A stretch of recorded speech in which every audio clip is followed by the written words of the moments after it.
இயேசு கிறிஸ்துவின் இனிய நாமத்தில் வாழ்த்துக்கள். நீதிமொழிகள் 22ஆம் அதிகாரம் 29ஆம் வசனம். தன் வேலையில் ஜாக்கிரதையாயிருக்கிறவனை நீ கண்டால் அவன் நீசருக்கு முன்பாக நில்லாமல் ராஜாக்களுக்கு முன்பாக நிற்பான் என்கிற வசனத்தினுடைய அர்த்தத்தை யோசேப்பினுடைய வாழ்க்கையில் இருந்து அவன் தன்னுடைய தகப்பனிடத்தில் 17 வயதில் அவன் ஆரம்பித்த அவனுடைய வாழ்க்கையை 30வது வயதிலே எகிப்திற்கே அதிபதியான அந்த காரியத்தை குறித்து அவனுடைய வேலையிலே ஜாக்கிரதை உள்ளவனாக, சுறுசுறுப்பு உள்ளவனாக, உண்மை உள்ளவனாக, கர்த்தருக்கு பயந்திருந்தபடியினாலே ஆண்டவர் அவனை அவ்வளோ பெரிய உயர்ந்த இடத்திற்கு கொண்டு சென்றார் என்று சொல்லி பார்த்தோம். இந்த நாளிலே இன்றைக்கு ஆண்டவருடைய வேலையை இப்படிப்பட்ட ஜாக்கிரதை உள்ளவர்களாய் செய்தால் வேதம் நமக்கு என்ன பரிசை கொடுக்கிறது என்கிற காரியத்தை புதிய ஏற்பாட்டினுடைய வெளிச்சத்திலே நாம் பார்க்க முடியும்.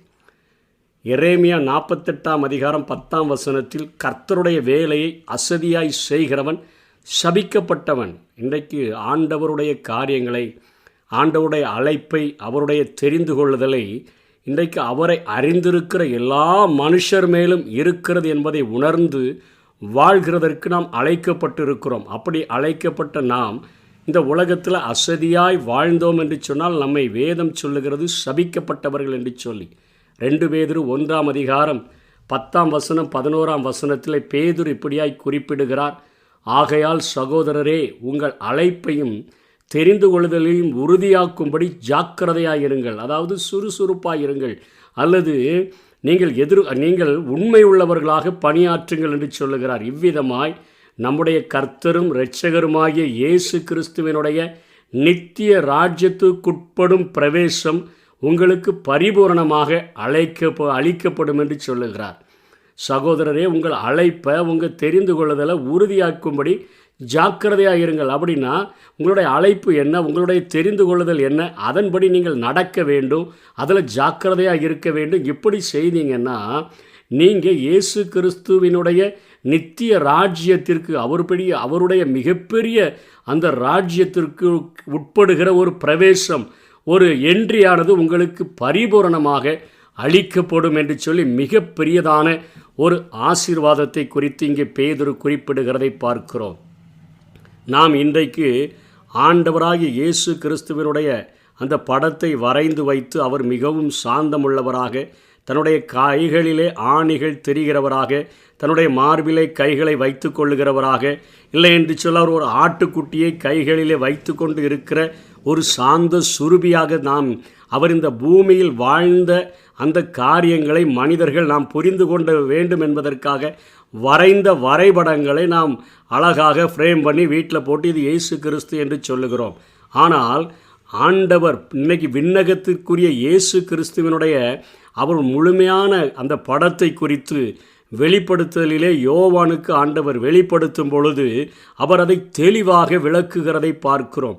அந்த ஓவியத்தை யாராலும் வரைய முடியாத அளவிற்கு அந்த ஆண்டவராகிய இயேசுவை கண்ட காட்சியை அவர் குறிப்பிடுகிறார். வெளிப்படுத்தல் 1ஆம் அதிகாரம் 12ஆம் வசனத்திலிருந்து 18ஆம் வசனம் வரையிலும், அப்பொழுது என்னுடனே பேசின சத்தத்தை பார்க்க திரும்பின பொழுது 7 பொன் குத்து விளக்குகளையும் அந்த 7 குத்து விளக்குகளின் மத்தியிலே நிலையங்கி தரித்து மார்பருகே பொற்கச்சை கட்டியிருந்த மனுஷகுமாரனுக்கு ஒப்பானவரையும் கண்டேன். கைகளிலே 7 நட்சத்திரங்கள் என்று சொல்லப்படுகிறது. 7 சபைகளுக்காக அனுப்பப்படுகிற தூதர்கள் என்று சொல்லப்படுகிறது. 7 அந்த பொன்குத்து விளக்குகளின் மத்தியிலே உலாவுகிறார் என்று சொல்லுகிறதே, அந்த நாட்களில் இருந்த 7 சபைகளினுடைய மத்தியிலும் வீற்றிருக்கிறவராகிய என் இயேசு என்று சொல்லி அங்கே அவர் அதை முதலில் பார்க்கிறதை பார்க்கிறோம். அவருடைய சிரசு மயிரும் வெண் பஞ்சை போலவும் உறைந்த மலையைப் போலவும் வெண்மையாய் இருந்தது. இன்றைக்கி இதை யாரும் வரைகிறதில்லை. அவருடைய கண்கள் அக்கினி ஜுவாலையைப் போல இருந்தது. கண்ணையே பார்க்க முடியல, அந்த அளவுக்கு அவருடைய கண்கள் அக்கினி ஜுவாலையைப் போல இருந்தது. அவருடைய பாதங்கள் உலைக்களத்தில் காய்ந்த பிரகாசமான வெண்கலம் போல இருந்தது. அவருடைய சத்தம் வெள்ளத்து இரைச்சலை போல இருந்தது. தமது வலது கரத்தில் 7 நட்சத்திரங்களை ஏந்தி கொண்டிருந்தார். அவர் வாயிலிருந்து இருபுறம் கருக்குள்ள பட்டயம் புறப்பட்டது. அதாவது கர்த்தருடைய வசனம் புறப்பட்டது. அவருடைய முகம் வல்லமையாய் பிரகாசிக்கிற சூரியனைப் போல இருந்தது. நான் அவரை கண்டபொழுது செத்தவனைப் போல அவருடைய பாதத்தில் விழுந்தேன். ஆனால் அவர் என்னை பார்த்து சொன்னார், மரித்தேன், ஆனாலும் சதா காலங்களிலும் உயிரோடு இருக்கிறேன். ஆமேன், நான் மரணத்திற்கும் பாதாளத்திற்கும் உரிய திறவுகோள்களை உடையவராய் இருக்கிறேன் என்று சொல்லி அந்த விண்ணகத்திற்குரிய ராஜா, அந்த பரலோகத்தின் ராஜாவாகிய இயேசு தன்னுடைய காட்சியை அங்கே யோவானுக்கு காண்பிக்கிறதை பார்க்கிறோம். இப்படிப்பட்ட ஒரு ராஜாவுக்கு முன்பாக அந்த ராஜ்யத்துக்கு உட்பிரவேசிக்கும் பிரவேசமானது நமக்கு கிடைக்க வேண்டும் என்று சொன்னால் நம்முடைய அழைப்பையும் நம்முடைய தெரிந்து கொள்ளுதலையும் உறுதிப்படுத்தும்படியாக ஜாக்கிரதை உள்ளவர்களாக நாம் இருக்க வேண்டும்.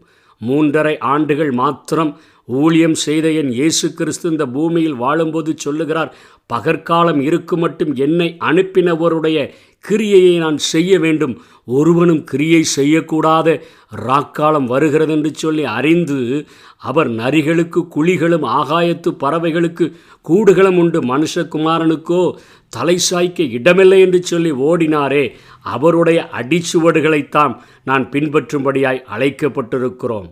அவருக்கு ஊழியம் செய்யும்படியாய் அழைக்கப்பட்ட நாம் அசதியாய் ஊழியங்களை செய்யாதபடி ஜாக்கிரதை உள்ளவர்களாக நம்முடைய அழைப்பையும் தெரிந்து கொள்ளுதலையும் உறுதிப்படுத்தும்படியாக உழைத்தோம் என்று சொன்னால் நிச்சயமாக அந்த கர்த்தராகிய இயேசு கிறிஸ்துவினுடைய ராஜ்யத்திற்கு உட்படுகிற அந்த பிரவேசத்தை நாம் பெற்றுக்கொள்ள முடியும், அந்த என்ட்ரியை நாம் பெற்றுக்கொள்ள முடியும் என்று பேதுரு குறிப்பிடுகிறார். பவுல் அப்போஸ்தலன் தீமோத்தேயுக்கு எழுதி கொடுக்கும் பொழுது அழகான ஒரு காரியத்தை எழுதி கொடுக்கிறார்.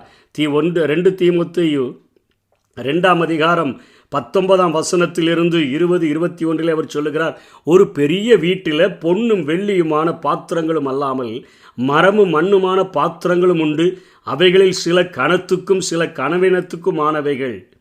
ஆகையால் ஒருவன் இவைகளை விட்டு தன்னை சுத்திகரித்து கொண்டால் அவன் பரிசுத்தமாக்கப்பட்டவனும் எஜமானுக்கு உபயோகமானதும் எந்த நற்கிரியைகளுக்கும் ஆயத்தமாக்கப்பட்டதுமான கணத்திற்குரிய பாத்திரமாயிருப்பான். அன்றியும் பாலியத்திற்குரிய இச்சைகளுக்கு நீ விலகி ஓடி சுத்த இருதயத்தோட கர்த்தரை தொழுது கொள்கிறவர்களுடைய நீதியையும் விசுவாசத்தையும் அன்பையும் சமாதானத்தையும் அடையும்படி நாடு என்று இங்கே பவுல் தீமோத்தேயுக்கு உடன் ஊழியக்காரனுக்கு ஒரு காரியத்தை சொல்லுகிறார். ஒரு பெரிய வீடு, இந்த உலகத்தில் ஆண்டவர் ஒரு பெரிய திராட்சை தோட்டம் போல தன்னுடைய பிள்ளைகளை பணி செய்யும்படியாக அவர்களை தெரிந்தெடுத்திருக்கிறார், அழைத்திருக்கிறார், தெரிந்தெடுத்திருக்கிறார். அந்த பணியிலே இவர் ஒரு கற்பனையான ஒரு காரியத்தை பவுல் அங்கே எழுதுகிறதை பார்க்கிறோம். ஒரு பெரிய வீட்டில் அங்கே வெள்ளி பொன்னாலான பாத்திரம், வெள்ளியாலான பாத்திரம், அங்கே மரத்தினாலான பாத்திரம், மண்ணினாலான பாத்திரம்லாம் இருக்குது.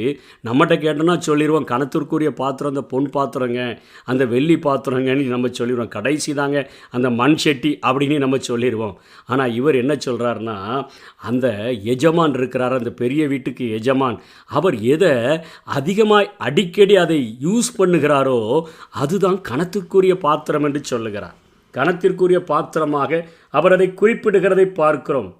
ஆகவே தான் நாம் கனமுள்ள பாத்திரமாக, ஒருவேளை இந்த பூமியில் நம்ம ஒன்றும் இல்லாமல் இருக்கிறோம், ஒரு பெரிய விலையேறப்பட்டவர்களாக இல்லாமல் இருக்கலாம், ஒரு பெரிய படிப்புகள் இல்லாமல் இருக்கலாம், பெரிய அந்தஸ்துகள் இல்லாமல் இருக்கலாம், ஒரு பெரிய பேக்ரவுண்ட் இல்லாமல் இருக்கலாம்.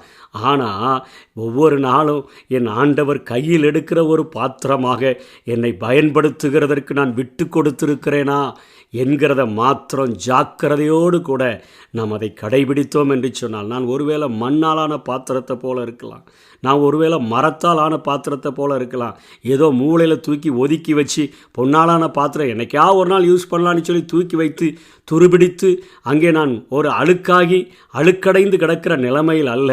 ஒவ்வொரு நாளும் அவர் தண்ணி குடிப்பதற்கு யூஸ் பண்ணால் கூட அவருடைய கரங்களில் எடுக்கப்படுகிற ஒவ்வொரு நாளும் என்னை நினைக்கிற ஒரு பாத்திரமாக நான் வாழ விரும்புகிறேன் என்பதை உணர்த்துவிக்கும் வண்ணமாகத்தான் தீமோத்தேயுவுக்கு அங்கே பவுல் எழுதுகிறார். ஆகவே நீ அப்படி பயன்படுத்தப்பட வேணும்னா ஒன்று செய்யணும், நீ அநியாயத்தெல்லாம் விட்டு விலகிட்டு நீ பாலியத்திற்குரிய இச்சைகளையும் விட்டு நீ விலகி ஓடி சுத்த இருதயத்தோட நீ கர்த்தரை தொழுது கொள்ளுகிறவர்களோடன நீதிய விசுவாசத்தை அன்பையும் சமாதானத்தையும் அடையும்படி அவருடைய ஒவ்வொரு நாளும் உங்கள் கரங்களில் என்னை எடுத்து பயன்படுத்துங்க. பரிசுத்தத்தோடு கூட நான் இருந்தேன்னு சொன்னால் என்கிட்ட எதிர்பார்க்குற தகுதி நான் பெரிய அந்தஸ்தில் இருந்தா, அல்லது பெரிய படிப்பில் இருந்தா, அல்லது பெரிய அறிவாளியாக இருந்தா என்பதல்ல. என்னுடைய வாழ்க்கையில் பரிசுத்தம் இருந்துச்சுன்னா, அநியாயத்தை விட்டு விலகி, பாலிய இச்சைகளுக்கு விலகி ஓடி என் வாழ்க்கையை சுத்தமாக பாதுகாத்து கொண்டேன்னா, அன்பு நிறைந்தவனாக என் வாழ்க்கையை வைத்து கொண்டேன்னா, நீங்கள் உங்கள் கரங்களில் எடுத்து பயன்படுத்த முடியும். உம்முடைய பெரிய வீட்டில் நான் ஒரு கணத்திற்குரிய பாத்திரமாக வாழ முடியும்னு சொல்லி நம்ம இந்த உலகத்தில் ஒப்பு கொடுத்து வாழ்ந்தோம் என்று சொன்னால், இங்கே பேதுரு சொல்லுகிற மிகப்பெரிய ஆசீர்வாதம், நம்ம நீசருக்கு முன்பாக நில்லாமல் ராஜாக்களுக்கு முன்பாக நிற்பான். உண்மையான ராஜா, வரப்போகிற ராஜா, இந்த உலகத்தை 1000 வருடம் அரசாள போகிற ராஜா, அண்ட சராசரங்களையும் உண்டாக்கி ஆளுகிற ராஜாவாகிய இயேசு கிறிஸ்துவுக்கு முன்பாக நம்ம செய்கிற சின்ன உண்மையான பணியானது, என் தெரிந்து கொள்ளுதலை, என்னுடைய அழைப்பை நான் உறுதிப்படுத்தும்படியாக அவருடைய கைகளில் பயன்படுத்தப்படக்கூடிய பாத்திரமாக, ஒவ்வொரு நாளும் என்னை அவர் நினைக்கிற ஒரு பாத்திரமாக வாழ அர்ப்பணிக்கிறேன் என்று சொல்லி அர்ப்பணித்து வாழ்ந்தோம் என்று சொன்னால், நிச்சயமாக இயேசு கிறிஸ்துவுக்கு முன்பாக இவ்வளோ பெரிய அழகான தரிசனத்தை அங்கே யோவான் கண்டாரே, அந்த அளவுக்கு கண்கள், அந்த அவருடைய கண்களை குறித்து அக்னி ஜுவாலை என்று சொல்லப்படுகிறது, கால்கள் உலைக்களத்தில் காய்ந்த வெண்கலம் போலன்னு சொல்லப்படுகிறது, அவருடைய சத்தம் பெருவெள்ளத்து இரைச்சல போலன்னு சொல்லப்படுகிறது. அப்படிப்பட்ட இயேசு கிறிஸ்துவுக்கு முன்பாக நாம் நிற்க முடியும். அதற்காக வாஞ்சிப்போம். அப்படிப்பட்ட கிருபைகளை தேவன் நமக்கு தந்தருள்வாராக. ஆமென். அப்பாவும் சந்நிதியில் எப்போ நான் வந்து நிற்பேன், அப்பாவும் சந்நிதியில் எப்போ நான் வந்து நிற்பேன், திருமுகம் கண்டு நான் திருப்தியில் மூழ்குவேன், உம் திருமுகம் கண்டு நான் திருப்தியில் மூழ்குவேன். நீங்க போதும் ஏசப்பா, உங்க சமூகம் எனக்கப்பா.